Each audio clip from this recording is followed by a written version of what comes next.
and they just simply ran him out of office, and so he didn't run for re-election. And, Strauss is one of the best things that happened to the African-American community. I wouldn't have said that a couple of months ago because they might have lost him his election. But you know what, though?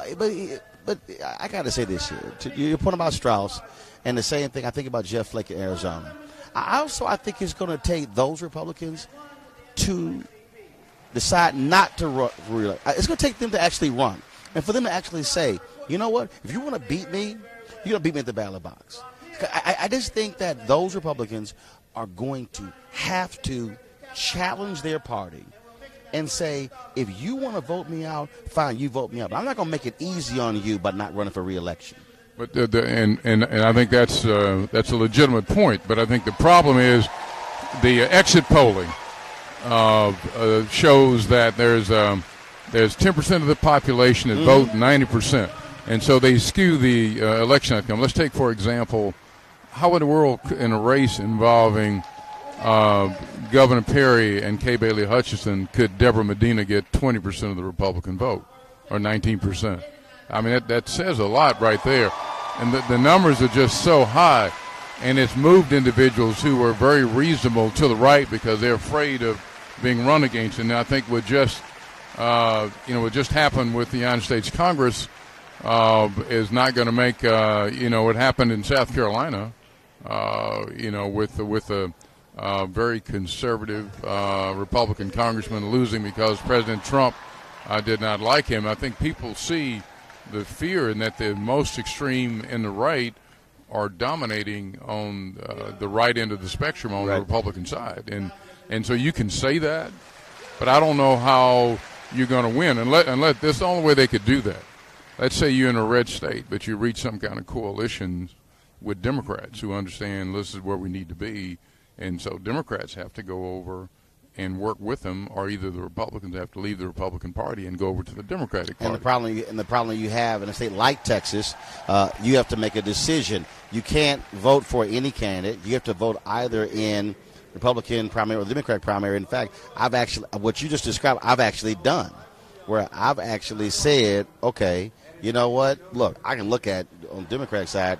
I'm going to vote in the Republican primary for this particular candidate that's voting against the extreme person.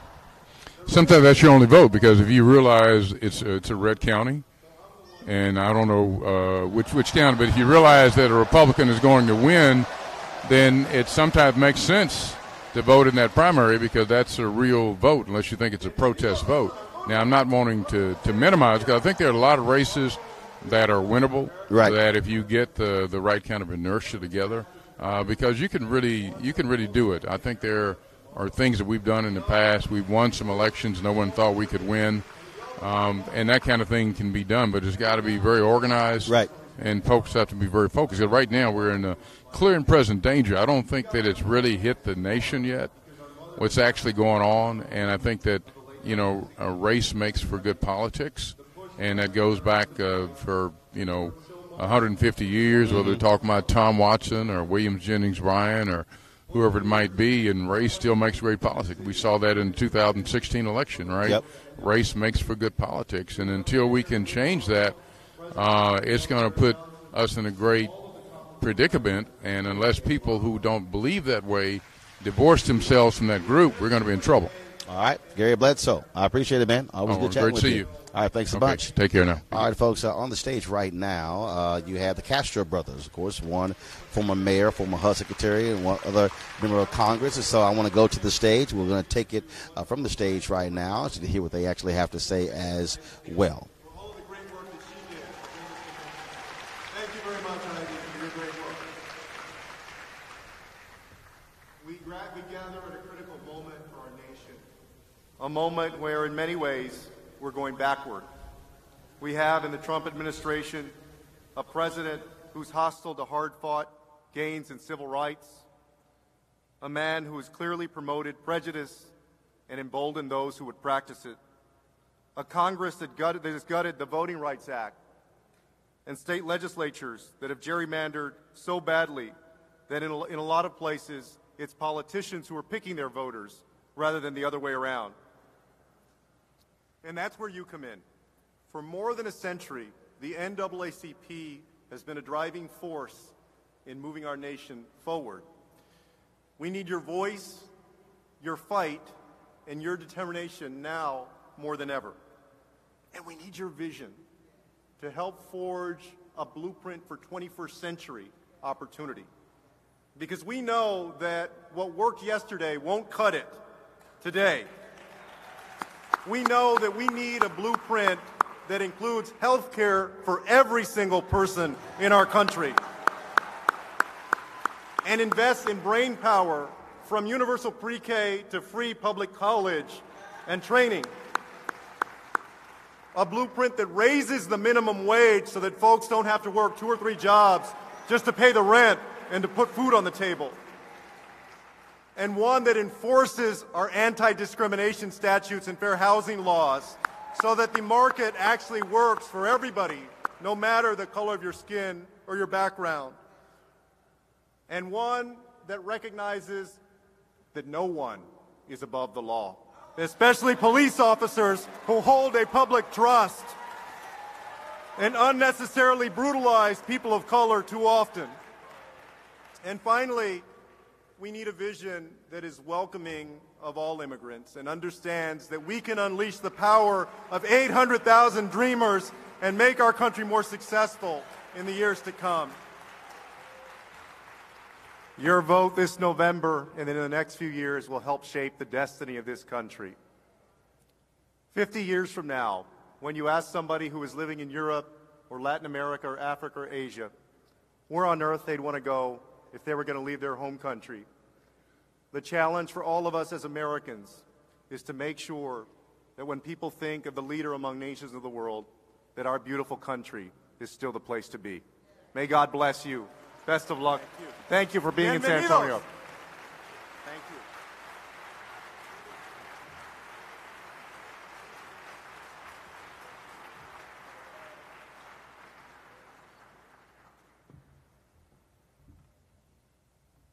Let's give it up again for the Texas State Conference,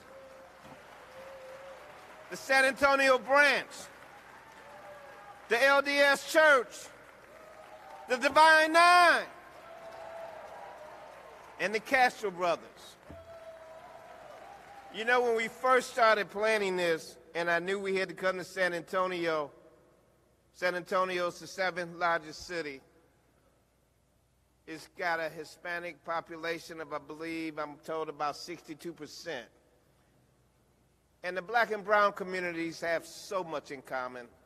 And I said, we got to have the Castro brothers. I ain't know I was going to get both of them at the same time. So that's a double treat.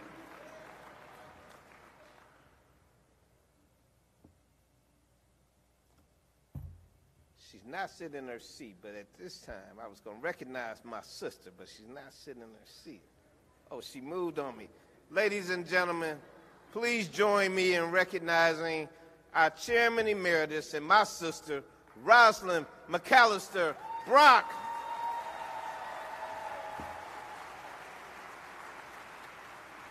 I'd like to also recognize her mama, my mama, Mrs. and Lady Simpsons.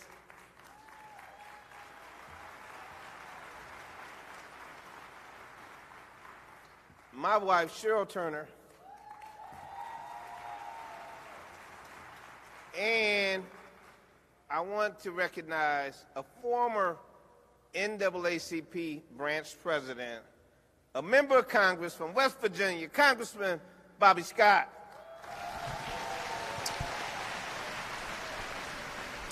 All right, folks, welcome back. Again, we are broadcasting live right here on Roland Unfiltered from the 109th NAACP National Convention. This is the first time it's being held in San Antonio. Joining us right now is the president of the San Antonio branch, Oliver Hill. Oliver, how you doing? Doing good. How about yourself? So I take it they've been having you quite busy for a while, having a national convention here in your city. Absolutely. First time, so it's historic for us. Just hold that microphone up to you close. There you go. Thank you. And so what does it mean to have the national organization in your city for the first time?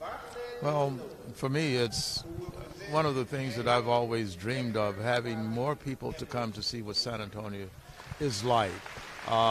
People look at the South and say don't want to go south for various reasons that we are all accustomed to, but we believe San Antonio is pretty unique that it does. We have, I guess you say, different cultures here, and we do have somewhat of a bondship. So I thought we'd want people to see that kind of bondship that we have among all the folk that are here in San Antonio. And obviously, for you, Ivy Taylor, African American, who was mayor of the city as well. And then you have other elected officials here, a strong Black Latino alliance here as well. Yes, we do. And we have, believe it or not, our first commissioner, Tommy Calvert, who was elected commissioner. Very young man, very articulate, very good person, I would say. And we were able to elect him as commissioner the first time ever that we had a black commissioner on Commissioner's Court. And what a lot of people also may not realize is the number of people who attend the MLK March, the largest in the country, right here in San Antonio. I was the keynote speaker at it this year. Yes, we'd like to boast on that a little bit because with the population of about 7%, and we can have that kind of kinship among folk to draw that many people, so that's good for us too. All right then. Well, Oliver, it is good to see you. Glad to have you here, and good luck for the rest of the week.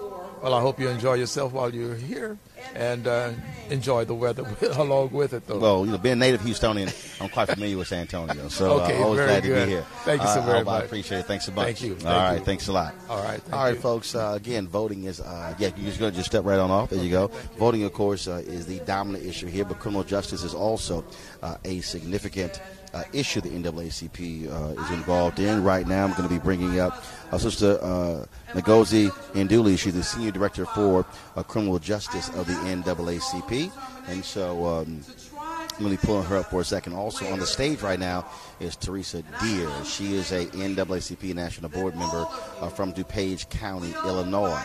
And so she is speaking right now. And so we will go to the podium, and then coming up next we'll have Ngozi interviewing her about the NAACP's criminal justice work. Nothing can bring Medgar back, but the cause can live on. It was his wish that this movement be the most successful and one of the most successful of the nation, and one that this nation has ever known. We cannot let his death be in vain, unquote. You can clap right there.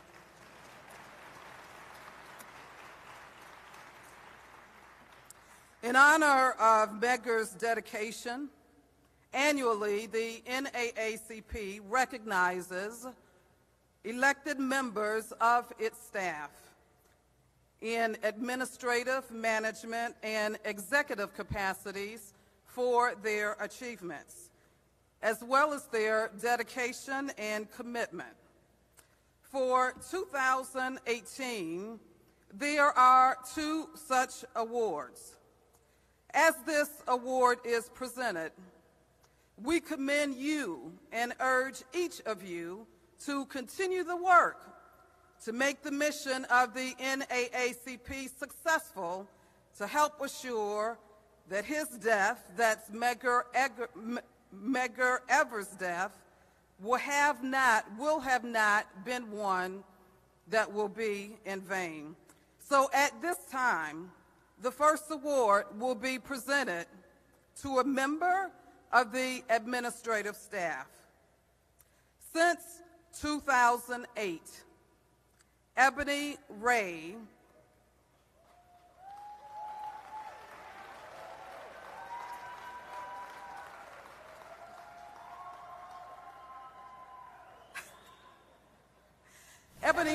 has been employed by... All right, folks, I told you earlier, right now what is happening in Chicago, protests have broken out across the city after an African-American man was shot and killed yesterday by police. The superintendent there has released the body cam footage of one of the police officers showing exactly what took place, and so those protests are continuing. The issue of criminal justice is a huge part of what the NAACP does. And so joining us right now, the senior director who works with that, Ngozi. How you doing? I'm doing well, thank you. And so, even though voting is the dominant part, it's in the theme of this conference, you have the former Massachusetts governor, Deval Patrick, who's going to be speaking here tomorrow. The role that criminal justice plays in terms of the mission of the NAACP today. Well, I think that voting is crucial to ensure that we're actually moving in the right direction around criminal justice. We know that we right now have a federal administration that is not really interested in pursuing the goals that we're interested in so many areas, and one of them is criminal justice. You started off by talking about the police killing another person, and we know that there's going to be no federal leadership there. So we need to be holding our local officials accountable to ensure that they're prosecuting folks who are not just killing us, but also abusing and disrespecting us, that we make sure that we are actually on top of our county commissioner who's in charge of the jails, and we're stopping jail expansion efforts. So I think that the message of voting and civic engagement is core to the message about how we actually get things done around criminal justice. And one of the things that, again, that folks don't even realize is I got these text messages just the other day with regards to a documentary on American jail system. And that was an interview that I did on TV Once, News One Now, talking about how these jails are the massive amount of money they're charging people just to place phone calls. Yes. And folks, we saw what happened in Alabama where you had sheriffs who were pocketing money that was meant to feed inmates. Yes. And so people, it's amazing the type of things that happen that, again, for a lot of folks, they don't know. Yep. They don't quite understand. Yep. But that is really an additional attack on the poor, on the vulnerable, of folks who are in jail. Yes, no, absolutely. We really need to be focused on those local jails, because one thing is when you have state prison system, there's centralized oversight. There are serious problems still, right? But you can't get away with as much, right? Based on one sheriff, one personality. But in your local jail, we really, as a civil rights community, have to be watchdogs, because they can kind of get away with making money off of the backs of the people in the jail. So even for an example, so Alabama is an extreme example of personal profit, but we need to think about how county jails are profiting in their own ways, right? So some are profiting by renting out space to other jails, and then what happens when people are actually trying to reduce incarceration and the other jails aren't paying and they have beds to fill, right? There are issues there. We have counties that are reliant on their jail population for public works, right? That free mandated labor that's happening here. So when we're thinking about the whole system of mass incarceration, we have to think strongly about the jails. 10.6 million people a year go in and out of jails. They don't spend a lot of time, but that's a lot of people whose lives are being touched. Right. And we know that just a few days in jails can completely destabilize your financial situation, your family situation. You can lose your kids, you can lose your job, you can be evicted. I think that's really important. And one thing on the voting piece is so many people don't realize that the vast majority of the people who are in jail can vote. There are no restrictions on their voting rights, no matter the state, right? Because they haven't been convicted of anything. 2/3 of the people in jail are there pre-trial because they can't make bail. And, we need to be talking to those folks. We need to be going to do voter registration campaigns in those jails. So You also have, of course, what's happening in Florida. We have the ballot initiative there that has to get passed by 60% of the voters there. That's going to restore the voting rights of those who are formerly incarcerated. That's more than 1 million folks who could get their right to vote. And I'm being told that they really need help there to get the word out and to get people to understand how important this is. Absolutely. I mean, I think that recognizing how many people's civil rights are being denied because of a past conviction that they supposedly have already served their time, have already kind of repaid whatever debt to society that they had. Florida can really be a game changer if we actually change the system and allow more people to actually get their rights restored. And we should really be talking about automatic rights restoration throughout the country. One thing that New York just did was allowing people who are on parole still to vote, right? So all of these voting laws change throughout the country, but we really have to ask, why did we and when did we start tying people's civic participation to some type of punishment that we're imposing because of a crime? And we can't forget the racial reasons for that, right? So when we're talking about in the aftermath of slavery, the use of the criminal justice system to kind of control the black population, those voting restrictions on people who have had a felony conviction are part and parcel of that racial legacy. Well, look, we certainly appreciate all the hard work that you and others are doing, and we look forward to what happens over the next few days here in San Antonio. Great. And we have a Hip Hop Social Justice Summit. I have to plug it. We are really talking about when is that? What time? Monday and Tuesday. We have events throughout the day. So folks should come down and really engage with artists who are activists as well, because that's what we all need to be in this age. All right. We appreciate it. Thanks a lot. Thank you so much. All right, folks. Again, they're continuing having awards being presented from the stage by Teresa Deer. So what we'll do is we'll go back to the stage, and then we'll be back for more interviews right here, Roland Martin Unfiltered, as we broadcast live from the NAACP convention here in San Antonio, Texas.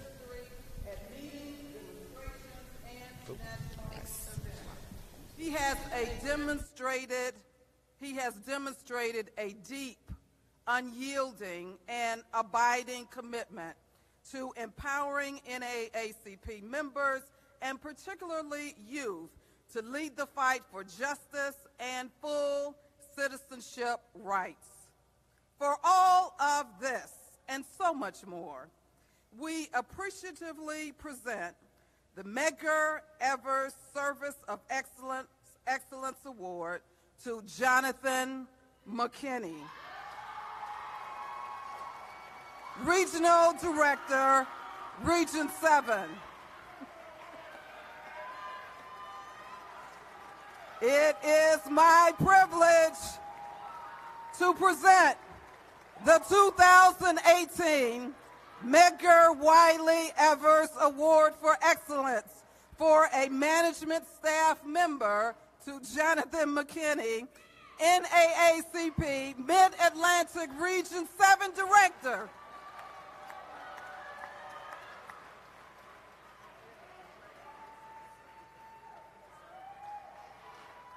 Wow. All right. Giving out of the God who's the head of my life. To whoever started this process. I know everything in the NAACP is a process. So to whoever started this process, everybody who had their hands on this process, I want to thank you personally. I know even the committee, the board, Region 3, who allowed me to cut my teeth. Dr. Reed, I always said if it wasn't for Dr. Reed, I wouldn't be in the NAACP. He believed in me when no one else did. So, Dr. Reed, I thank you. Yes. To the staff, I would not have, there's no way I could be successful at all if it wasn't for the staff. And I can't, it's too many of you all to name individually. To Region 7, oh my God. Oh my God. I thank you for welcoming me. To Gerald Stansberry, to Kevin Chandler, to our board members in my region, and especially to somebody who pushes me probably harder than anyone else, Akoshwa Ali. I promise you, we talk, about 3 or 4 times a week now? And to all, let's be real. We work very hard, but you all are the volunteers. You're the heartbeat of this organization, and I do everything I do for you. So thank you so much. Thank you.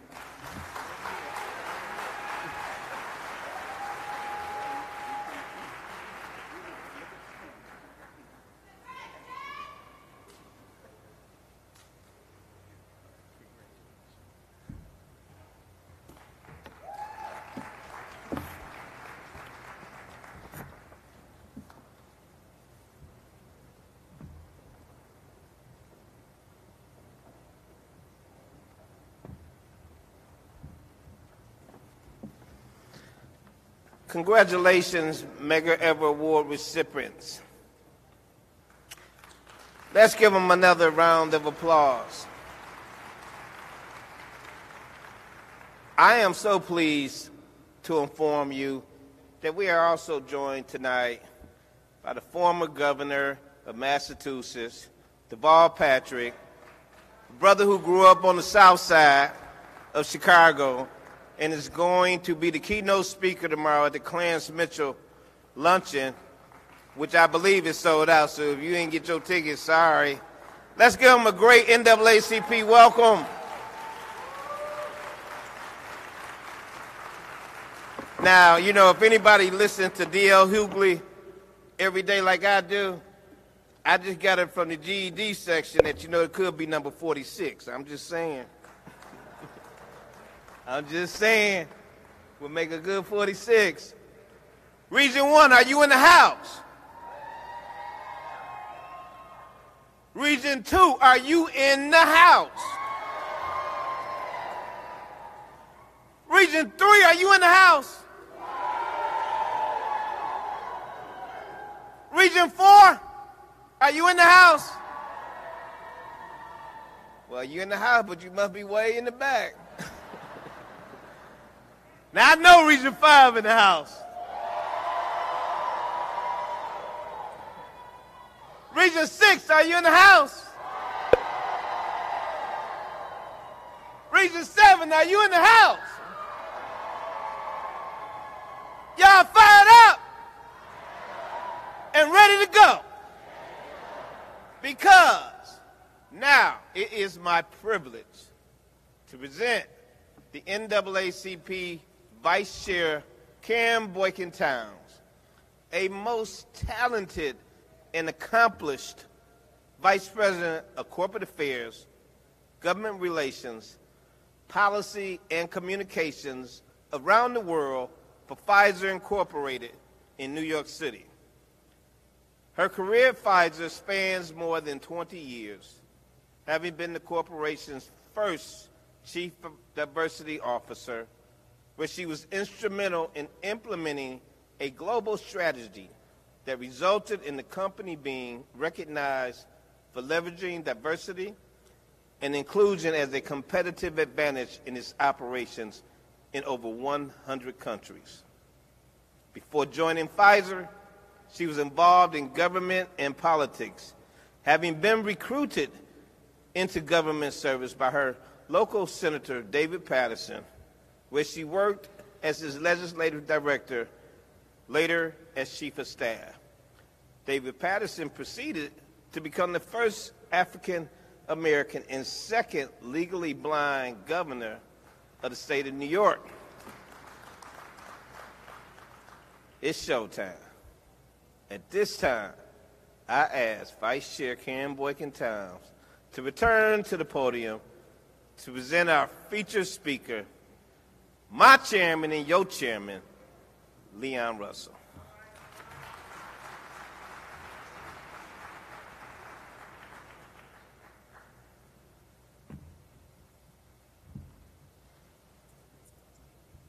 Good to see you again.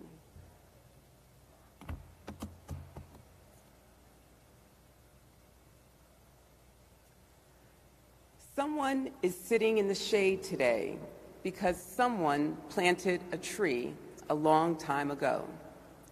We have been benefiting from the works, the struggle, and the leadership of our heroes and sheroes for centuries.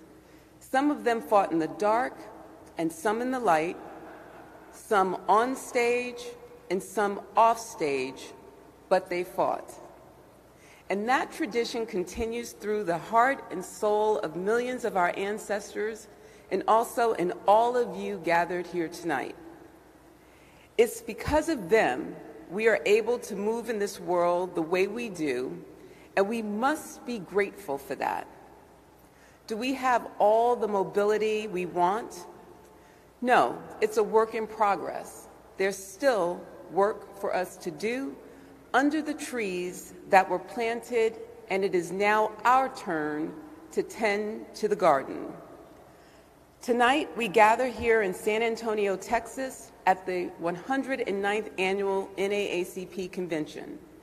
In a climate that taunts us to confront this fight for our democratic values, the fundamental beliefs and constitutional principles of American society. More importantly, this climate taunts us to face our willingness to go to the next level of this fight for justice, our courage to level up.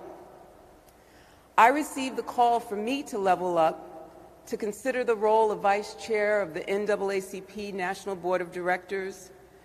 The time is now, is what I heard as I accepted the offer from the voice on the other end.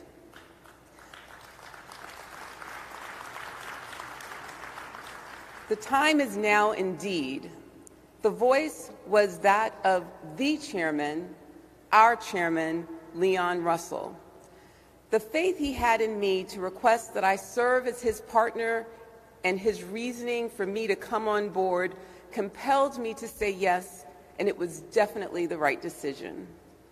Serving as vice chair these last 5 months and a day, but who's counting, have been an incredible experience. I found the chairman to be a thoughtful decision maker, an excellent listener and consensus builder, inclusive in his leadership style with the patience of Job. You never know who a person really is until you see how they operate in those quiet moments, or those moments when there is strife, conflict, and/or disagreement.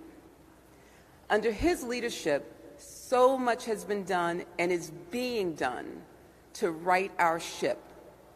But one that stands out for me is our recent trip to Salt Lake City, Utah.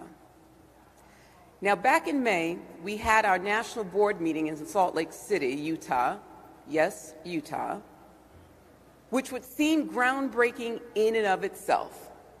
But there's more. During our visit, we met with the leadership known as the First Presidency of the Church of Jesus Christ of the Latter-day Saints. Now, when Chairman Russell made the announcement at our February board meeting, there were some rumblings, and a few board members expressed concerns, and if I'm honest, I was definitely one of those folks wondering, why are we going to Utah? But in the days that followed that decision, I realized we were going to Utah because change cannot happen in a vacuum.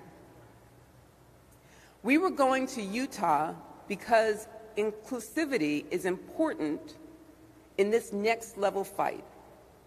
And I learned there was common ground to be had in partnering with the Mormons around social justice issues. If you ask most board members in attendance, they will share what an eye-opening experience that meeting was, and you could feel the importance of our visit wherever we went. For the approximately 500,000 Black Mormons and their church, our visit and our meeting was surprising, impactful, and groundbreaking. And despite our reservations, we left that historic meeting with a better understanding of each other's history and the desire to acknowledge the past and move forward to work together for the common good.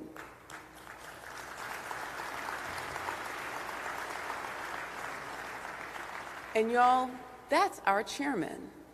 He has a vision that is to grow our reach, chart new ground, and build our partnerships even with non-traditional organizations, because if there is a common goal around fighting for human and civil rights, that's the ground we work on. He stays focused on doing what is right for the association with the vision of what will make us stronger and a will to make us ready to be bigger and better than we've ever been. It is said that we can spend our time like we spend our money. You can waste it or you can invest it. Leon W. Russell is well known to this organization.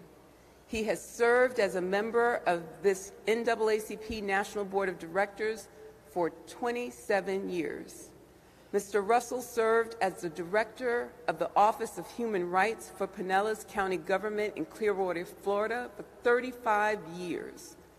Mr. Russell served as president of the International Association of Official Human Rights Agencies for 4 years, president of the Florida State Conference of Branches of the NAACP for 4 years, after 15 years as the first vice president.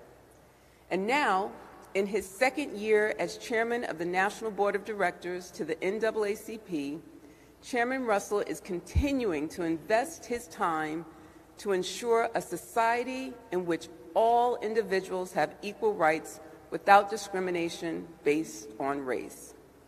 They say, if you stay ready, you don't have to get ready. Leon Russell was born ready.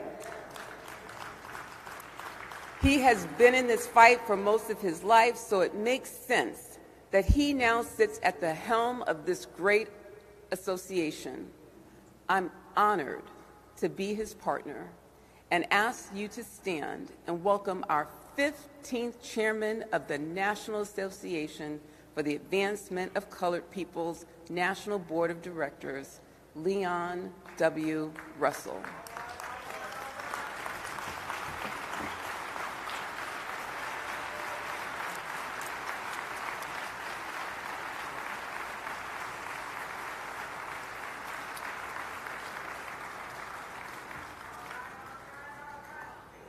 He's coming.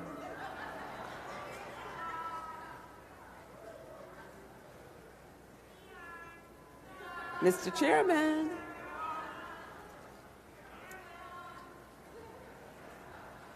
My introduction was that good, he's gathering himself.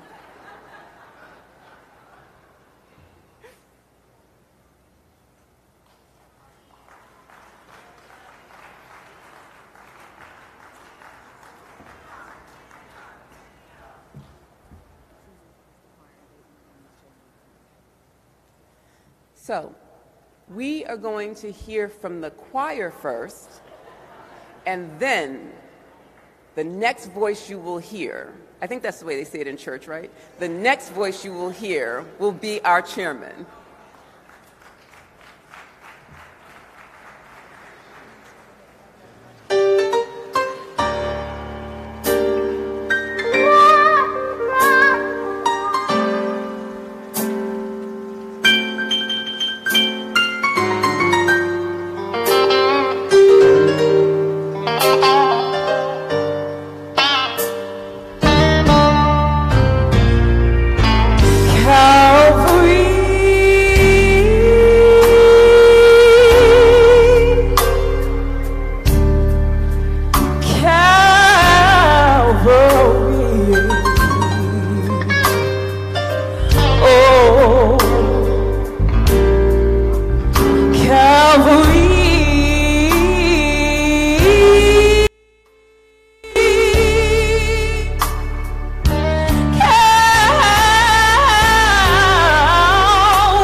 Folks, Leon Russell, chairman of the NAACP, will be giving his speech to all the delegates here.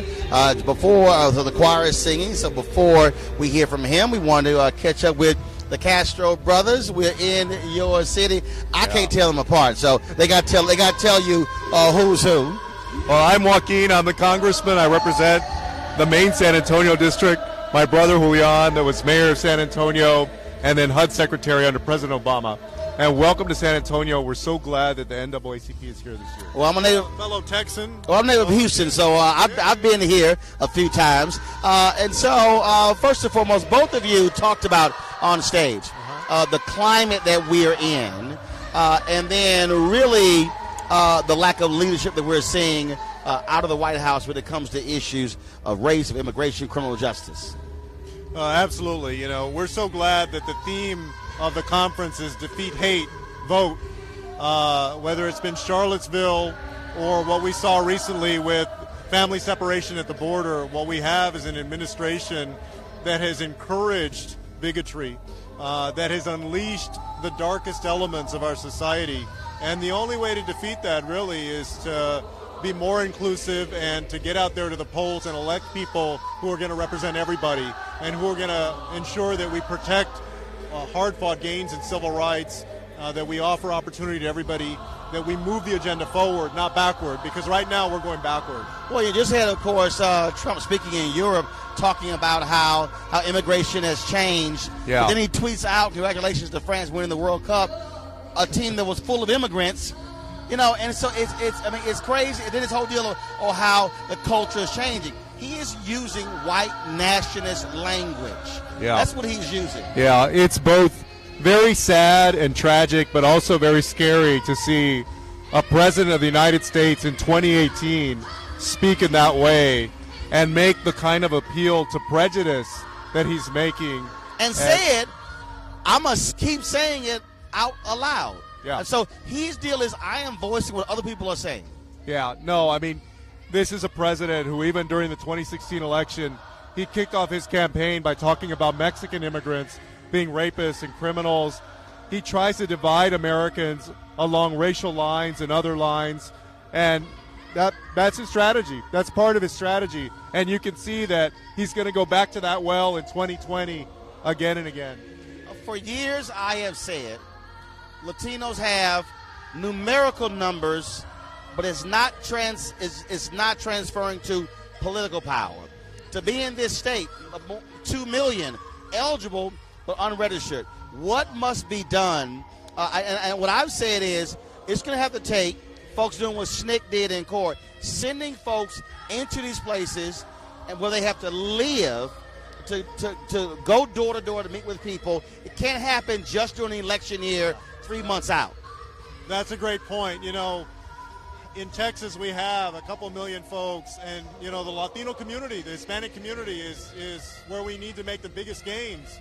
But folks who could vote, who are not voting, the only way that's going to change is if there's a concerted investment in good old-fashioned door-knocking and grassroots efforts to get to folks, to show them why their vote matters. Because right now, we know that, you know, the GOP does everything that they can, from voter ID to gerrymandering to disempower people of color. And the only way that we can turn that around is to get to folks and help them to understand what their stake in the future is if they vote. And it's not going to be done by any one candidate. It has to be done consistently every single day, whether there's an election, 6 days from now or 6 months from now. Yep. And also, Roland, you can't just count on candidates and campaigns to do it, because campaigns are on a tight timeline and limited resources. So what they do is they send the direct mail, they make the phone calls, they do the block walks to people that are already consistently voting. Right. If you keep doing that, you're never really going to add a lot of new people to the rolls. So we need to flip the script and have organizations that are dedicated just to going after people that are not engaged or barely engaged. Frankly, that's more expensive, right? It takes more resources. And I've said, I told Congressman Chris Van Hollen when he was over the DCCC before he became senator, I said, look, you're not going to go talk to those progressive billionaires and say, look, this is going to be a 3, 5, 7-year effort where you're going to have to send thousands of people who are going to be living there. Ella Baker said to SNCC folks, you got to take your college clothes off, put your overalls on, sit down with the folks and say, what is it you want, to get them to understand why they have to register. And, and I don't believe that all of those people just don't care at all. I'll tell you a quick story. I was at this Panderia, this bakery, a few years ago, and there was a Hispanic man, and he actually thought that I was him, my brother. But he said there was an election coming up, and he said, I want to go vote, but I don't know who the candidates are. I don't know what they stand for. And I think a lot of people in our communities, they don't get that information because they're not consistent voters, and they don't want to make a mistake.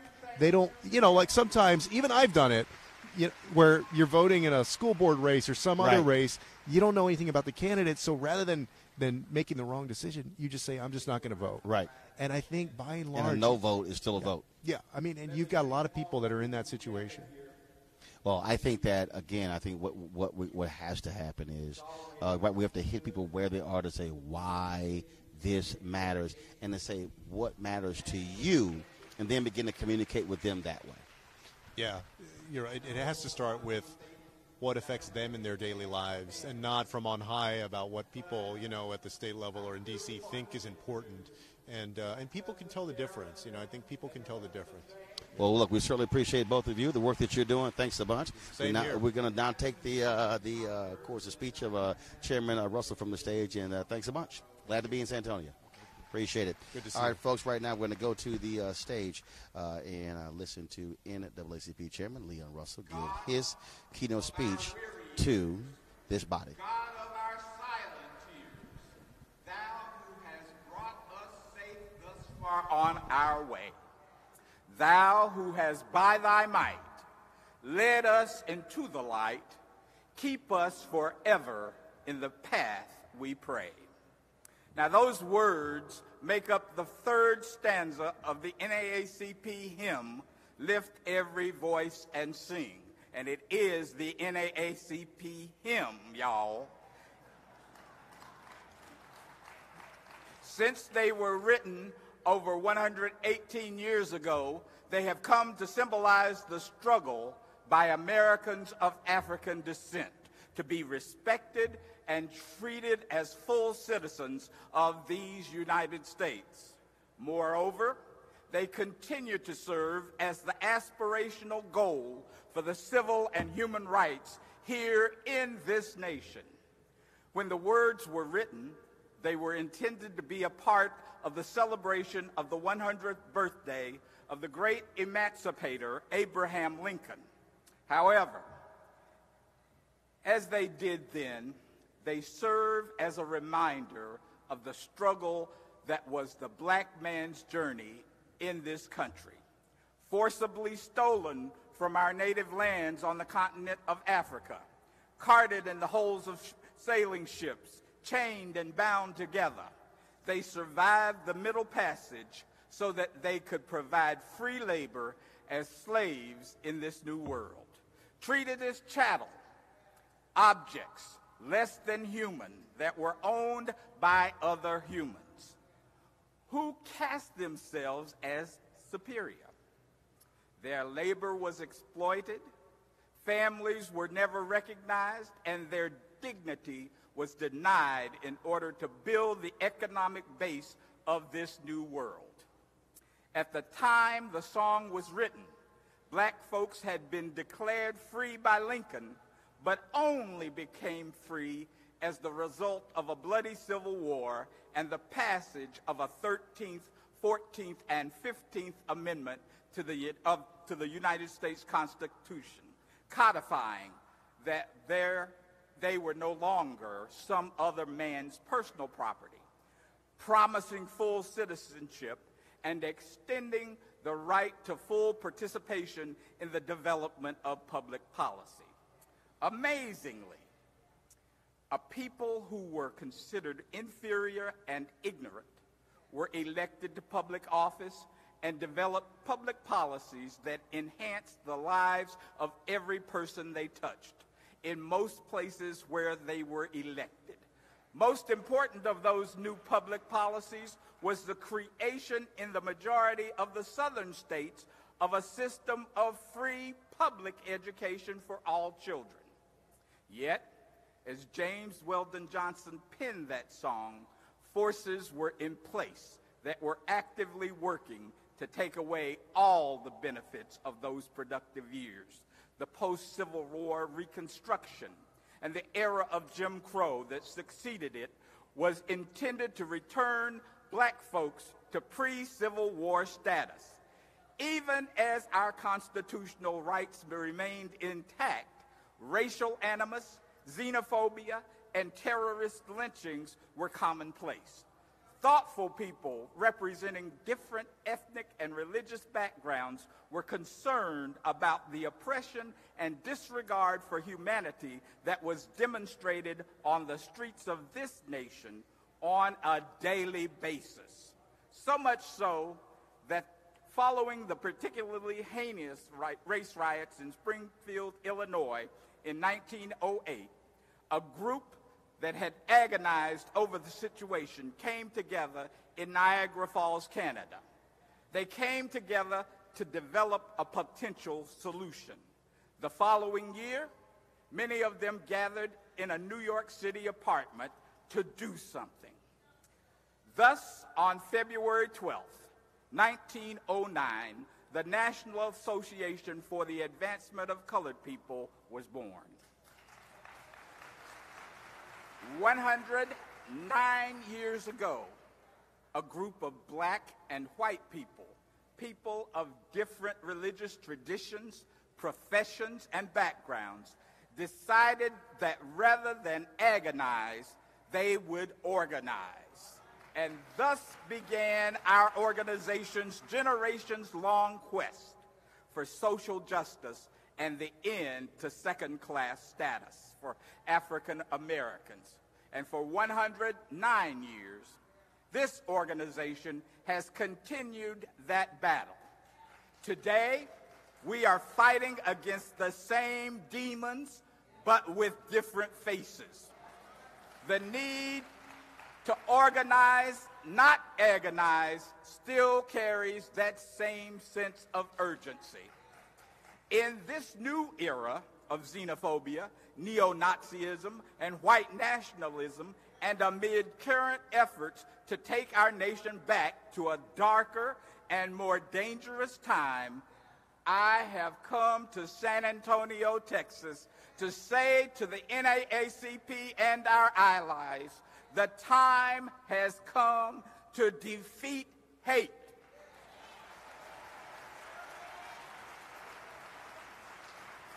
We call on voters, especially millennials of color, to stand against the face of bigotry and divisiveness. It's not easy acknowledging that 65 million Americans voted for this president. But black voter turnout declined for the first time in 20 years during the 2016 election. Our hope is to vote out the hate. And we need everyone to vote. If we aren't voting and using our voice, others will speak for us. That's how our current president got into office. And that's how we will fight against him. That is how we shall overcome. Good evening. Ladies and gentlemen, delegates to this 109th annual meeting of the nation's oldest, largest, most cussed, most discussed, and bar none, most successful civil rights and social justice organization. Let me thank the Vice Chairman of the NAACP National Board of Directors for that generous introduction. I am very fortunate that Karen is here and that she has my back. Thank you, Vice Chairman Boykin Towns.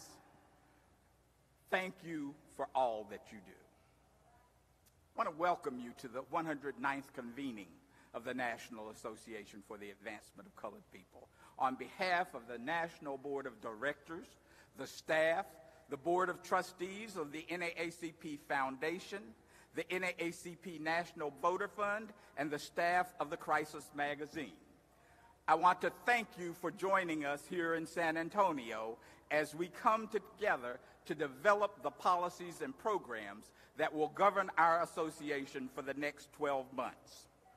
We have come to San Antonio, a city celebrating its 300th anniversary, with a local branch of the NAACP celebrating its 100th anniversary. We've come to organize, not agonize. I assure you that it is indeed time to organize, and in the few minutes that I have this evening, I will explain why it is necessary and how we will accomplish our goals. I want to extend our thanks to the San Antonio branch and President Oliver Hill, along with the Texas State NAACP and President Gary Bledsoe, for their efforts in hosting this convention. I want to give a special shout out to the city of San Antonio, led first when we started this effort by Mayor Ivy Taylor, and now by Mayor Ron Nierenberg and all of the city staff who have helped to make this convention possible. This city has rolled out the red carpet. I must also recognize all of the people who are part of the organization Visit San Antonio. They have helped us tremendously in bringing us to this point. Without all of you, we would not be here this evening. Last but not least, I want us to take a moment, as we have done several times in this convention, to lift up the name of a person who is not with us in body, but is with us in spirit. Without this person's efforts, without her cajoling, without her demanding, and she was demanding, and insistence, we might be in some other city tonight. Had it not been for her insistent pillow talk, and I'm assured Oliver Hill will attest it was incessant pillow talk, none of what has occurred thus far and none of what will take place in the coming days would have happened. Now, you've already been asked for a moment of silence, but frankly, I'm not dealing with protocol. The person who spearheaded this effort over a period of several years was Minnie Hill, and silence was not her modus operandi. So would you join me in offering a raucous standing ovation to the memory of the spark plug that led us to the Alamo City?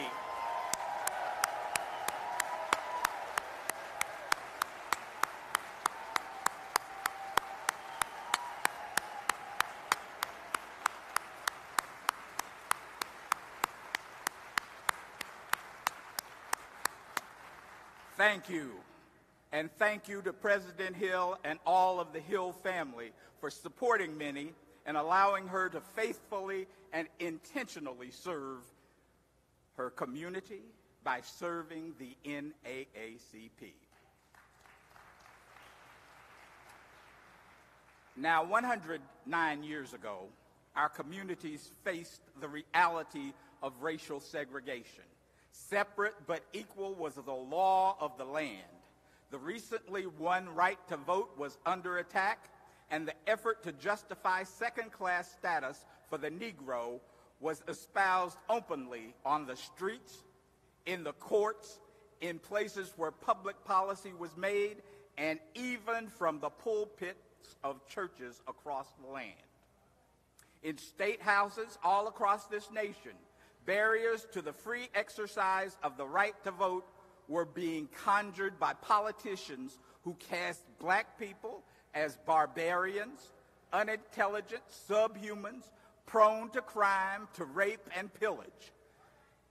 We were cast as the other, and clearly the other should never be allowed any prominence in our communities. The other, us, should not be allowed a basic public education, and we were always a threat to take someone else's job or position. The other, us, should always be denied. We could never be accepted, respected, or included. Back when our association was born, there was a president of the United States who began to systematically remove Negroes from positions within the federal government. He openly courted white nationalists and white supremacists. He even showed the film Birth of a Nation, Michael Curry, in the White House and hailed it as a masterpiece that portrayed an accurate picture of the South following the Civil War. But thank the God of our weary years, our association went to work organizing all over this country, protesting, demonstrating, developing what would be called the original civil rights toolbox. The NAACP educated, agitated, litigated, and legislated. We organized to end Jim Crow. We fought to end lynching, for equal educational opportunity, fair housing, equal opportunity in employment, equality in the military, and most importantly, the right to cast a free and unfettered ballot. We did not agonize, we organized. My friends and colleagues in the struggle for civil and human rights, the theme of this convention is quite appropriate. As we review the state of our nation, quite simply, we must defeat hate, vote. Tonight, I have come to San Antonio, deep in the heart of Texas, to remind us all that the kinds of things we faced as a people at the turn of the 20th century are back.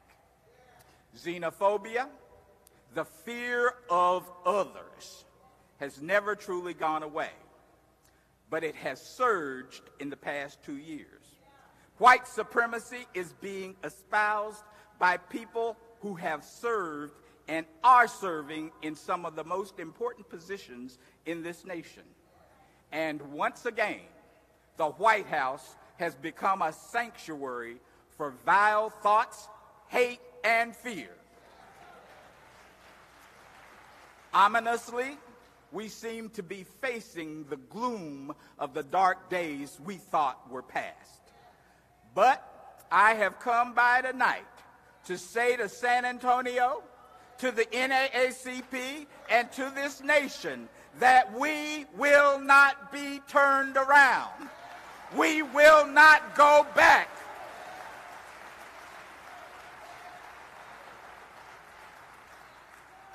Now, for a moment, Roland, although I am not a preacher, and I am fully aware that there are many illustrious clergy in the house, I want to remind us that in the scriptures, specifically in the 7th chapter of the book of Matthew, verse 12, Jesus says to his disciples, "All things, therefore, whatsoever you would that men should do unto you, even so do ye also unto them.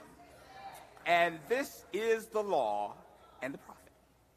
So how then can so many who support the current administration attempt to justify that support on a religious basis? I want to point out that civility and the concepts espoused in what we call the Golden Rule is missing from those who hold high office today. Now, further along in that chapter, Roz, Jesus asked, "Do men gather grapes from thorn bushes or figs from thistles?" He said, "Even so, every good tree bears good fruit, but a bad tree bears bad fruit. A good tree cannot bear bad fruit, nor can a bad tree bear good fruit." And I submit to you this evening that on January 20th, 2017, a bit less than 600 days ago, a bad tree was planted at 1600 Pennsylvania Avenue.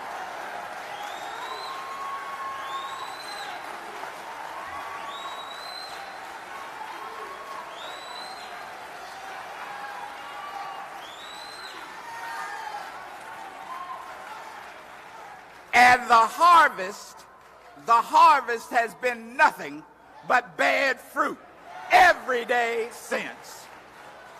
The bad harvest is aided and abetted by a majority of spineless enablers at the other end of that street in our nation's capital.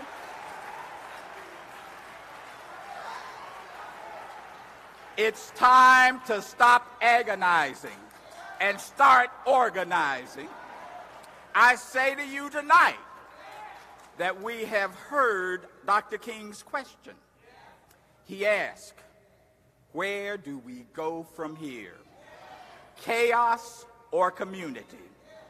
Well, tonight, the National Association for the Advancement of Colored People answers unequivocally. We choose community. We choose to reach out rather than withdraw. We choose to welcome, not turn folks away. We choose to organize. We understand this is not the time to agonize. This association and its allies have worked to promote free, high-quality public education for all children. We will organize to prevent those who see profit where they ought to see the promise of a nation's young achievers.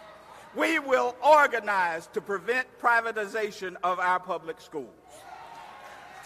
The NAACP and our partner organizations recognize that a healthy community faces threats created when health care is denied to any group or provided at cost too exorbitant for the average family to afford. We will organize to ensure that health care is accessible and affordable to all. This nation has made great strides in working to ensure that the air we breathe, the water we drink, and the environment that we live in is nurturing rather than toxic. We will organize to ensure that efforts to save the environment continue and to prevent additional Flint, Michigans, East Chicago, Indianas, and to prevent them from becoming the rule rather than the exception. We will organize to ensure that the United States is a leading part of a global effort to save our environment rather than a denier of facts and a major contributor to the poisoning of the only world we know. At the NAACP, we understand that a healthy community works together to reduce and eliminate violence. We respect all life, but we understand that the first step in that process is to love and respect ourselves. Likewise, we understand that we must love our neighbors as we do ourselves. The golden rule, you know, it's important to remember it. We will continue to organize such that those who are sworn to serve and protect and those who are supposed to be served and protected share equal respect and support for each other. Over the years, this association has organized to support legislation protecting consumer rights, protecting worker health safety, and promoting the right of all workers to organize in order to improve working conditions and to achieve a livable wage. We will continue to work with our friends in organized labor to work toward those goals. This is 2018, and all of the issues that we have worked on and all of the gains that we have won in the fight for civil rights for these past 109 years are under attack. While we are distracted by the sideshow at 1600 Pennsylvania Avenue in Washington, D.C., elsewhere across that city and in state capitals and city halls across the nation, there are those in power who are hard at work attempting to dismantle our hard-earned human rights. Public policy making is in the hands of individuals who have no care or concern about the public. They are only concerned about themselves and the spoils they can share as they work to destabilize our future. They work to deregulate, dismantle, and destroy any policies and programs that are aimed at uplifting the lives of all Americans. And they are especially keen to destroy anything that vaguely bears the mark of the nation's only president of color. We cannot agonize. We must organize.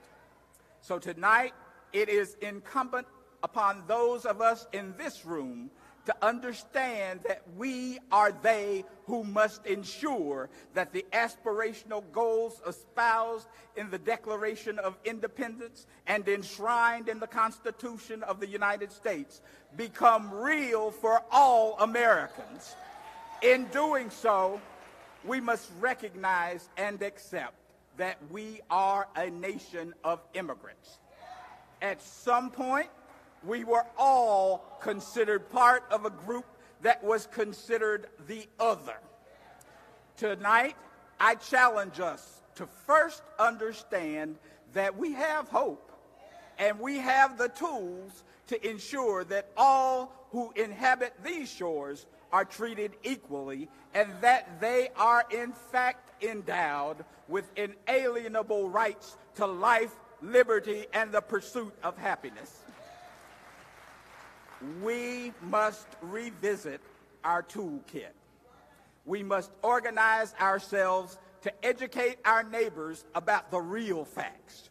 We're obliged to agitate in our communities for equity, access to equal education, equal, accessible, and affordable health care, a workplace that provides equal opportunity for all, not just to be workers, but to be entrepreneurs and providers of opportunity. We must commit ourselves to protect the gains we have made in the courts and be willing to litigate on behalf of those measures whenever and wherever necessary. Ultimately, we must understand what Ida B. Wells Barnett taught us so long ago. The ultimate way to ensure justice and equality for all is to be part of the policy-making process. That means that all of us in this room must organize ourselves to ensure that all our voices and our neighbors' voices are heard in the public policy-making arena. Our voices, our currency, is our vote. The value of that vote cannot be doubted. I would only ask that you review the last 600 days in the life of our nation to understand elections matter. Your vote is your voice. In the words of the song, we must lift every voice and sing till earth and heaven ring. We must encourage everyone we know to vote in every election. We must ensure that we have spared no effort to ensure that every person we influence, every person we talk to, every community we live in understands the importance of the vote. Tell those who vote, who doubt the value of the vote, that their vote will make a difference. If they doubt it, they are wrong. Let them know if they had voted in Wisconsin or Michigan, we would not have been subjected to the chaos of the last 600 days. Point out to them that if they had exercised their vote in the last city council election, they may have seen more investment in their neighborhood. Remind folks that in many instances, the difference between Medicare expansion and the failure to provide medical care for the people who need it most was lost by one vote. Show them that when we organize, when we come together, when we work together, we will make a difference. For those who continue to doubt the value of voting, remind them once again that elections are about choosing the makers of public policy. Policies, regulations, and laws that govern us on a daily basis.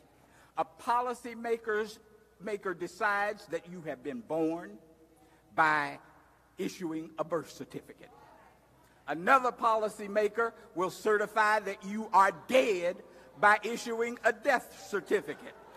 In between those two things, the makers of public policy will influence every major and most minor events in your life. You have a voice in determining who those policymakers will be, and ultimately whether the policies they create will bear good fruit or bad fruit. It's time for every NAACP branch, youth council, and college chapter to reach out to every church, every member of the Divine Nine, every labor organization, every member of a Masonic order, every link, every elk, every member of your community, and organize. We must organize now. We must organize every community. We must engage all of our partners in the current struggle. Our charge is to make a difference now. 2018 is an election year. It is time to choose policymakers at every level. Every member of the United States House of Representatives is up for election this year. This year, there are elections for governor in 36 states. There are state houses and state senate seats up for election this year. There are mayoral races, city council races, county commission races, school board races, and elections for policymakers at all levels and stages of government on those ballots. All across our nation in AACP, it's organizing time. We cannot simply agonize. The challenge is great, but other generations have faced great challenge. Going back one last time for biblical reference, we are reminded in the 6th chapter of Ephesians, verse 12, of another struggle. For we wrestle not against flesh and blood, but against principalities, against power, against the rulers of darkness of this world, against spiritual wickedness in high places. Now, there is true wickedness in high places in this land today. But if we organize ourselves, we can overcome. We can make a difference when we organize and when we lift every voice to vote. Is anybody listening? Does anybody care? We will fight. We will fight hate. Vote. We must organize. In the words of James Weldon Johnson, we must fight on. We must vote on. We must vote on till victory is won. In AACP, it's organizing time. Defeat hate. Vote. Don't agonize. Organize. Defeat hate. Vote. Don't agonize. Organize. Defeat hate. Vote. Peace and time.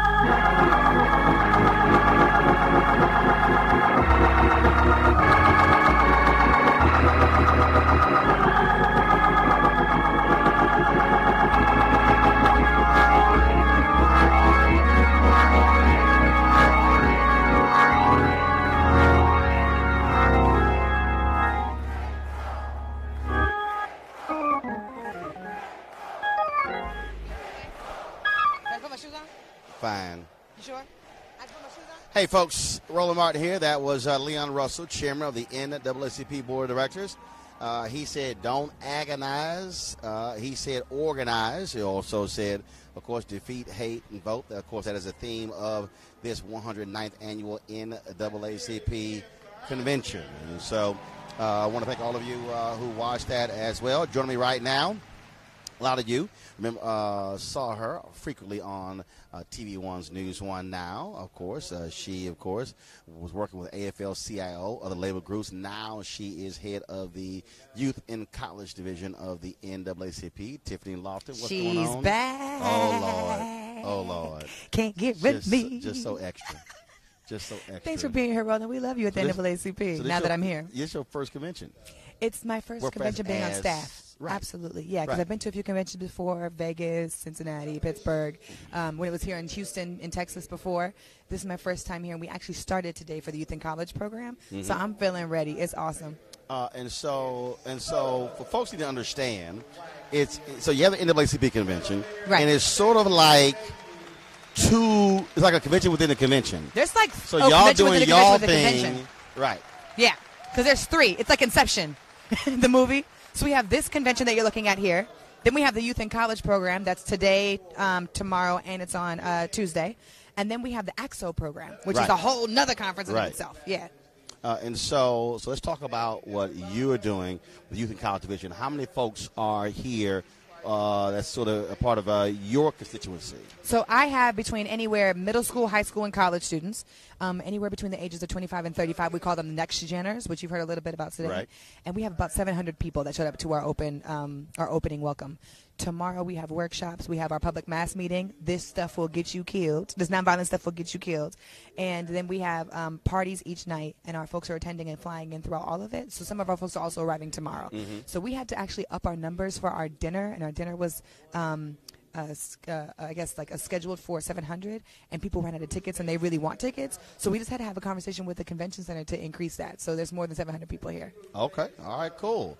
Now, when you approached about this job, I was one of the folks you called. Like, I sure did. Should I do this? Like, what do you think? Why did you decide to take the job? Roland, you know me. I got my first job out of college at the United States Student Association when I was elected president there. That was a membership-based organization. Then I left that and I worked for the labor movement. That was a membership-based organization. I got involved in racial justice organizing in college when somebody hung a noose on my door when I was running for student body president during Black History Month. And then I also believe in like people power. So to be able to add all 3 of those things together in one equation, it only made sense for me to transition to the NAACP where they have real black folks. Real black folks. Then they have young people, which is what I care about deeply. I just turned 29, as you know. And it's a membership-based organization. And I know that there are a lot of organizations and great places to work. I still find extreme joy and like my grounding in working for a democracy like this. Even though the process can be bureaucratic or whatever, working for young people, working for black folks, and working for membership-based organizations is where I want to be, and the NAACP is that. And also, I think when you look at people who constantly complain about NAACP, Urban League, Rainbow Push, I've always been a proponent of taking stuff over. And look, I get the folks who are involved in Black Lives Matter and other groups. My deal is you can complain all you want to about the NAACP, but the reality is it is still here. You have infrastructure. You've got 2,000 chapters across the country. You have all of that. And my deal is, like, don't just say, well, I'm going to start my own thing. No. Take that thing over. Absolutely. Absolutely. And I come from that background in the labor movement where we had labor chapters across the country in different fields and different spaces where workers worked, and they wanted to take over their union, right, on the local level, or they wanted to take over it on the national level. It's important. People don't realize, it's like 3 different sets of people. People don't realize that when they say stuff like that, they're actually the person that's not working. You know what I mean? Like, Black Lives Matter was here last year. D-Ray was here last year. Tamika Mallory from the Women's March is coming tomorrow. We got my son coming from New York City. We got Van Lathan from TMZ coming. All these people that, like, folks seem to gravitate towards or follow because they might be doing stuff more radical. and the NAACP might not be relevant. Like, I just joined the NAACP, and y'all know I've been doing this work for like almost the last 10 years. And I find people who are not doing the work, or people who are not a part of an organization, people who don't work locally in the community, somebody who doesn't donate money or have a membership to any organization, somebody who don't go to church and pay their tithes, like, they're not involved in nothing. Right. Those are the people that say, oh, well, the NAACP is not relevant. Well, look at Black Lives Matter. It's like, no, we're actually all working together. Or I tried one time to get them to do something, and they didn't want to do it. And I left. And it's like, okay, it happens. It does. It happens everywhere. And that repetition is dangerous, because we want everybody to be a part of the process and for them to be a part of the organizing, take up leadership and move this work, right? Like, you getting mad because you didn't get what you wanted at your meeting, or somebody said something that was outrageous and then you leave. That's not going to change it. You left, so it's going to stay the same. So I joined this organization because the Youth and College Division is very valuable. It's very powerful. There's a lot of beautiful young minds that are there that want to be involved. There's a lot of new people who are joining their chapters because school's about to start in August. I want to be here to support and help them. That's why I'm here. And so what has been the one thing that has shocked you the most or surprised you the most coming in that, like, I heard this, but now you're like, whoa, really? The bureaucracy. You know me, I'm young, I move fast. Sometimes I don't, respect the process every single time. But when I worked at the labor movement, I had to learn bureaucracy a very different way. The labor movement is a coalition of a bunch of international unions that have coalitions of their chapters that have a bureaucratic process. And here is a different beast. It's not worse or better. It's just a very different beast. And that's what shocked me the most. What good that shocked you? What did you come in and use? Was it something that where you thought one thing and then you're like, whoa? Yep, here's what shocked me. And it wasn't shock like I didn't know. It was shock like, this is more than amazing.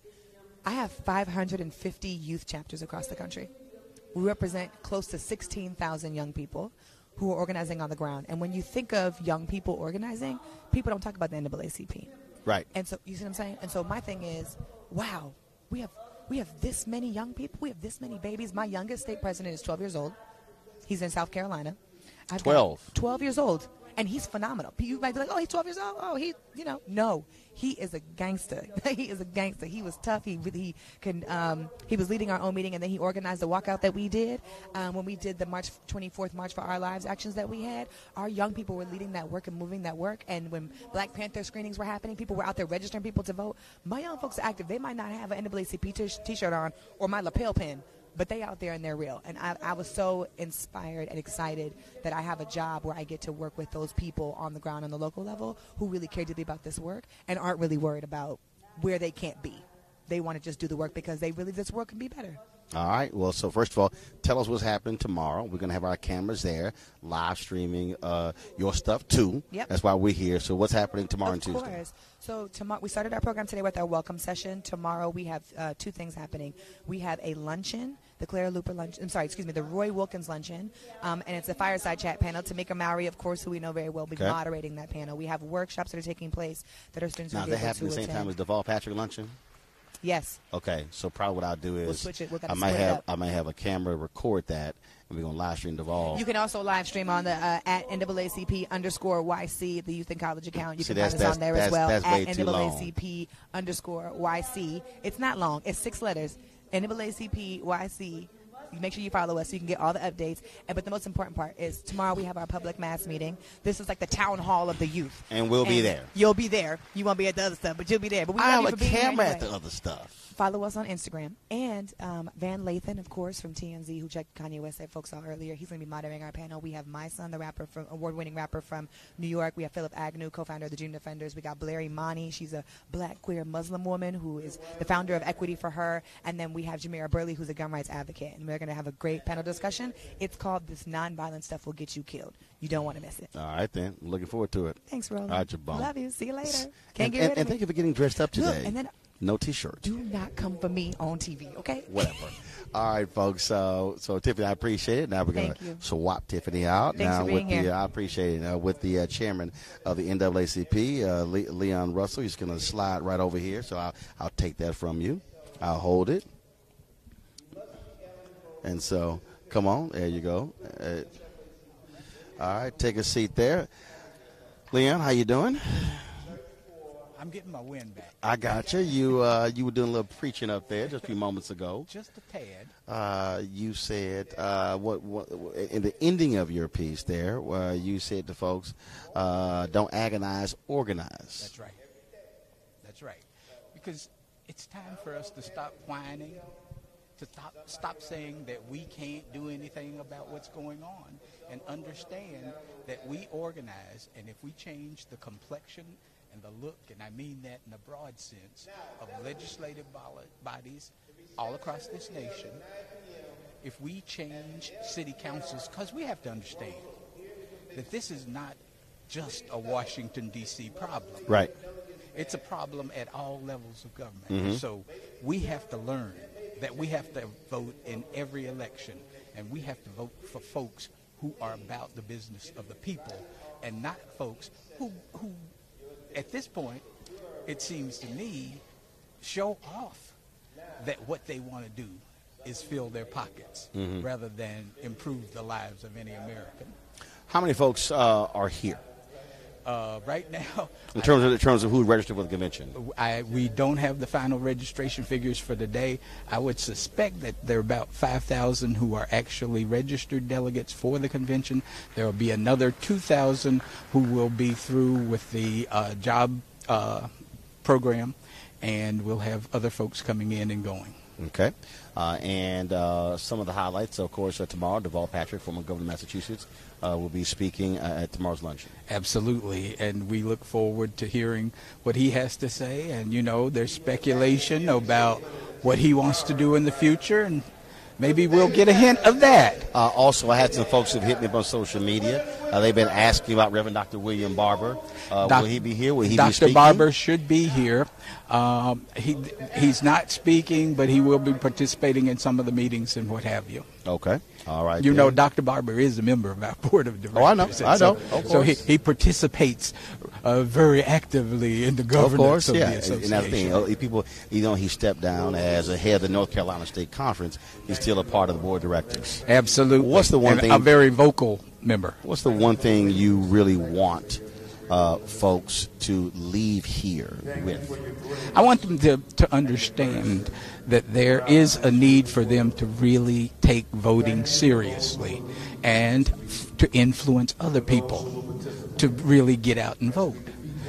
We know that if the people who were registered to vote, eligible to vote, had voted in the last election across this country, Wisconsin, Michigan, Pennsylvania, Florida, that we wouldn't be agonizing, if you will. We would be in a different situation. We wouldn't be looking like fools in the eyes of the world. All right. Well, Leon, is great. Glad, of course, this day is done already. Tomorrow, of course, will be live streaming Derek Johnson's speech tomorrow morning. Absolutely. Deval Patrick as well, as I said, also what Tiffany Loftus is doing with the Youth and College Division. So looking forward to it. It's going to be an exciting convention. I think we have some things coming in later up into Wednesday where we're going to really sit down and talk about the voting process that are going to really be exciting as well. All right. I appreciate it. Thanks so much. Thanks.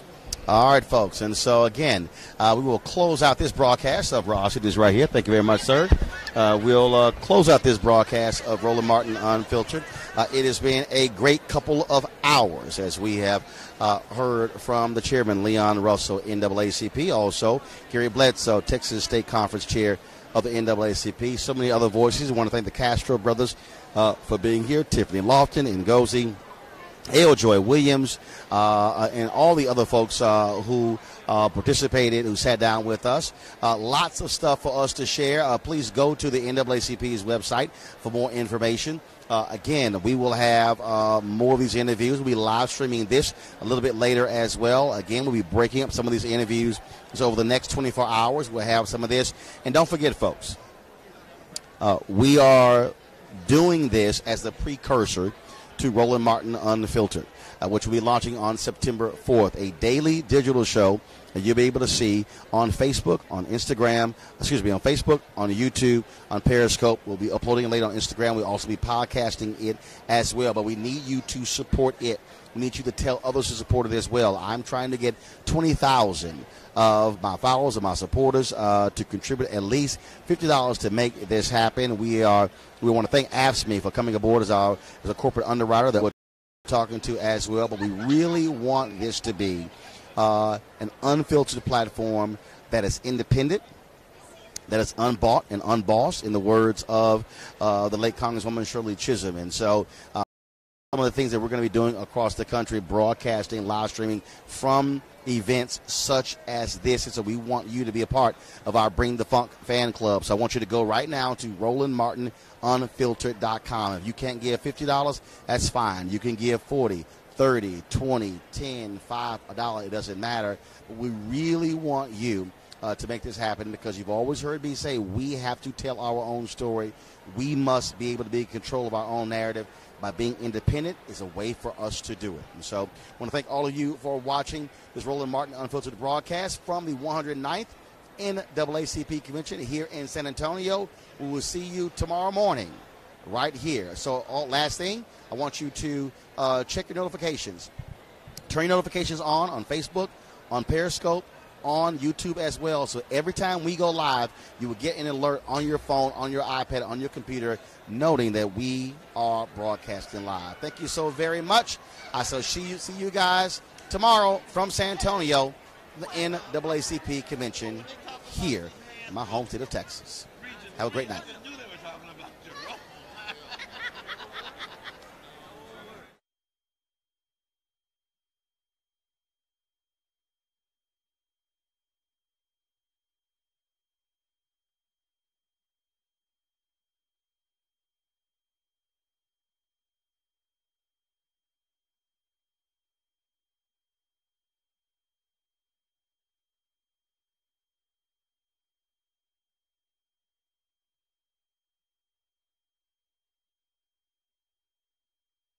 We're living in a world where trust matters.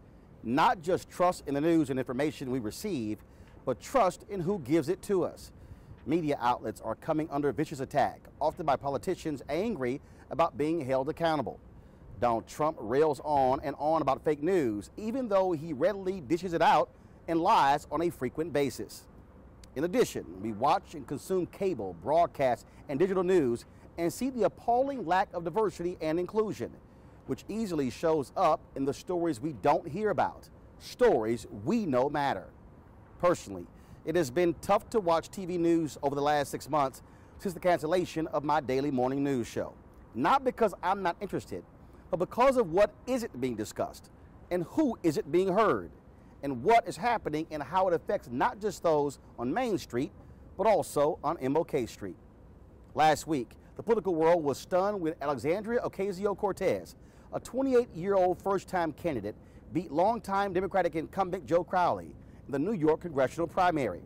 Her campaign was ignored by traditional media outlets who just assumed the powerful Crowley would coast to victory. That's simply media laziness and taking the public for granted. We see that all too often. We saw it last year when traditional news outlets rushed to interview black women who hit the ground hard to elect Doug Jones to the U.S. Senate in Alabama. But how many of those same outlets would have interviewed those sisters before the election? They were struggling to have their voices heard and getting their message out to raise money to fund their endeavors on the ground. Now, I talked to them on the Tom Joyner Morning Show and TV One, but here we are today, just a few months out from the midterm elections.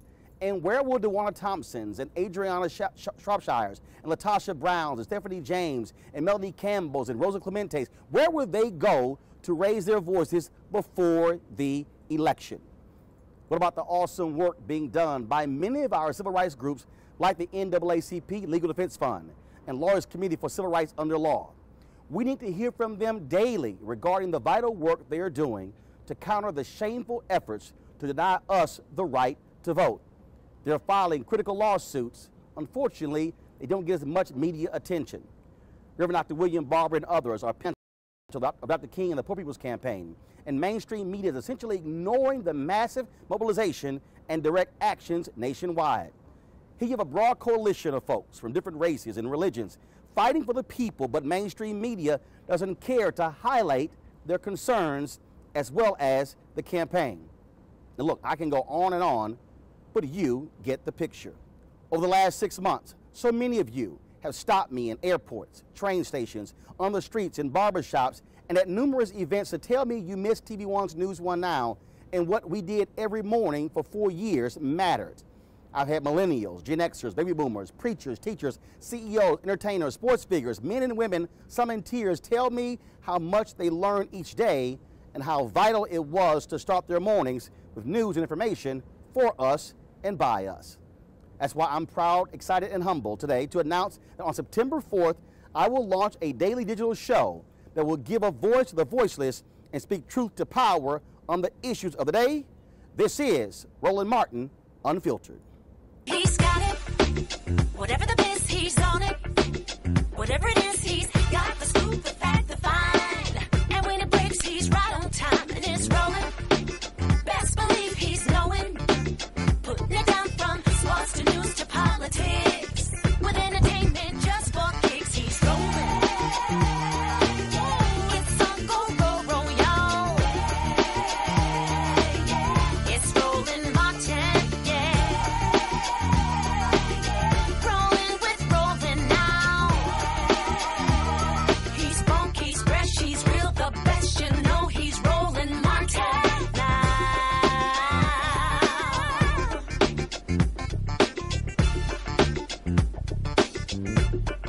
Martin!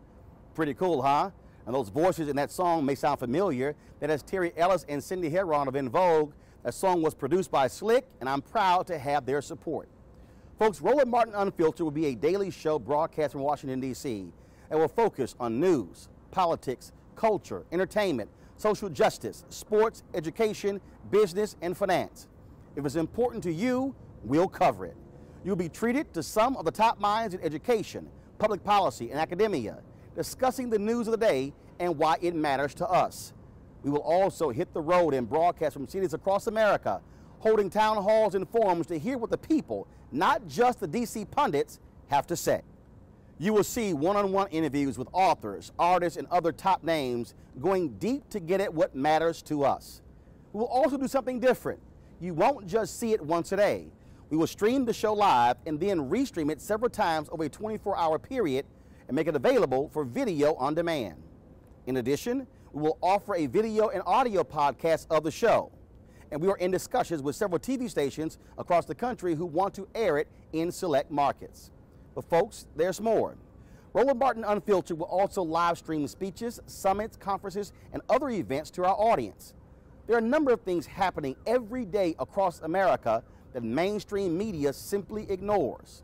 But because of today's technology, we will be able to bring you these events unfiltered. You can also expect to see and participate in these live events across the country, such as our town halls, one-on-one interviews, as well as pop-up events. My team has done this for the past 6 months as we have broadcast speeches, lectures, and rallies from all across the country, even major events such as Operations Hope Global Hope Forum, the 50th anniversary commemoration of the assassination of the Reverend Dr. Martin Luther King Jr. in Memphis, and weekly demonstrations of the Poor People's Campaign. In July, we will broadcast live from Essence Festival in New Orleans, the NAACP National Convention in San Antonio, as well as the Jeffrey Osborne Celebrity Classic in Connecticut. Folks, this will truly be a digital experience like no other. And the great thing about Roland Martin Unfiltered, everything will be interactive.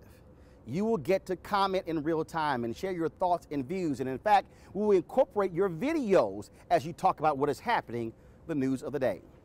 Roland Martin Unfiltered, folks, this isn't just about me, it's also about you. This is why we want this to be powered by the people. I want to thank Lee Saunders of the American Federation of State, County, and Municipal Employees for coming aboard as our first corporate underwriter. Their contribution has been vital to get us to this point today, and we look forward to a great partnership. And I can't wait to also share with you some of the other folks we're talking to once we finalize those deals. But when I say powered by the people, that also means you. Yes, we want you participating.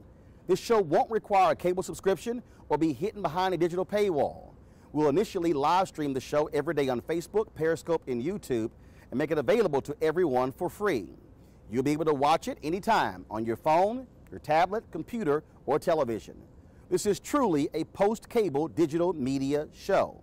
That's why I'm also launching the hashtag Bring the Funk Fan Club, where our aim is for at least 20,000 of our supporters to contribute an average of $50 a year to ensure that we will be able to deliver the news and information you want and need that is independent. We have several funding levels for those who want to give more, and your support is vital. Now, we will have advertisers, but we have to be willing to fund our own news source if we want them to be free and independent and to speak to our issues with clarity and conviction. So right now, I want you to go to RolandMartinUnfiltered.com, where you can join the Bring the Funk Fan Club and become a charter member. Now, of course, we're going to have various discounts and gifts for our charter members of the Bring the Funk Fan Club, and so we want all of you to sign up. And again, I've been saying this for years, that if we want our news, we are going to have to be able to fund it. So you can looking forward to, again, discounts to merchandise and books, as well as exclusive invites to various events that we put on around the country.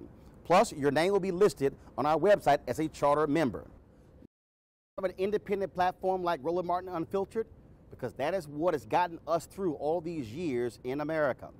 It was 191 years ago when the nation's first black newspaper, Freedom's Journal, wrote in their lead editorial on March 16, 1827, "We wish to plead our own cause, too long have others spoken for us."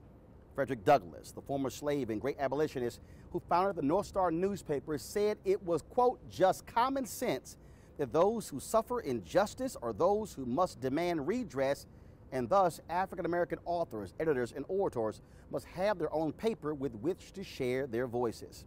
It was Douglass who inspired Robert Abbott, who went on to found the Chicago Defender in 1905, a groundbreaking newspaper that battled white supremacists and segregationists and spoke on behalf of millions of black Americans and led the great migration of black folks from the South to the North. It was the great Ida B. Wells Barnett who used the power of her pen to fight against lynching, even as she faced mobs who wanted her killed. But today we're seeing fewer voices of color in radio, television, and online media, not just on the air, but also owning. Here we stand 25 years away from the nation being a majority of people of color in 2043, and we're still depending on someone else to tell our story. That, folks, can never happen. We must always be in control of our narrative. Now is the time for us to speak truth to power. Now is the time for us to control our narrative and have a voice that represents our interests and our concerns. Now is the time to fight against fake news and the folks who wish to do our community harm. I want you to go to RolandMartinUnfiltered.com for more details to become a charter member of the Bring the Funk Fan Club. And beginning September 4th, let's mark a new chapter for an independent news source that, in the words of the late, great Congresswoman Shirley Chisholm, is unbought and unbossed.